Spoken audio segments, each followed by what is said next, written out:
സംസ്ഥാനത്തെ ഉയർന്ന ചൂട് റിപ്പോർട്ട് ചെയ്യപ്പെടുന്ന സാഹചര്യത്തിൽ പൊതുജനങ്ങൾക്കായി സംസ്ഥാന ദുരന്ത നിവാരണ അതോറിറ്റി പുറപ്പെടുവിക്കുന്ന ജാഗ്രതാ നിർദ്ദേശം ഉയർന്ന ചൂട്, സൂര്യാഘാതം, നിർജ്ജലീകരണം തുടങ്ങിയ ഗുരുതരമായ ആരോഗ്യ പ്രശ്നങ്ങൾക്ക് കാരണമാകാം. പ്രായമായവർ, ഗർഭിണികൾ, കുട്ടികൾ, ഭിന്നശേഷിക്കാർ, മറ്റ് രോഗം മൂലം അവശത അനുഭവിക്കുന്നവർ ജാഗ്രത പാലിക്കണമെന്നും പകൽ 11 മണി മുതൽ 3 മണി വരെ നേരിട്ട് സൂര്യപ്രകാശം ഏൽക്കുന്നത് ഒഴിവാക്കുക. ദാഹമില്ലെങ്കിലും ധാരാളം ശുദ്ധജലം കുടിക്കണം. പുറത്തേക്ക് ഇറങ്ങുമ്പോൾ കുട ഉപയോഗിക്കണമെന്നും അറിയിച്ചു. വരുന്ന വ്യാഴാഴ്ച മുതൽ കേരളത്തിൽ വേനൽ മഴയ്ക്ക് സാധ്യതയുണ്ടെന്നും കാലാവസ്ഥാ കേന്ദ്രം അറിയിച്ചു.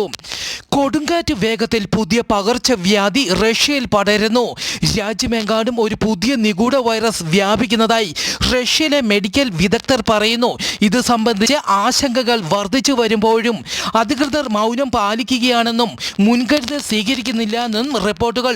വൈറസ് ബാധിച്ചവർക്ക് തളർച്ച, കടുത്ത പനി, ചുമ, ശരീരവേദന തുടങ്ങിയ ലക്ഷണങ്ങൾ കാണിക്കുന്നു.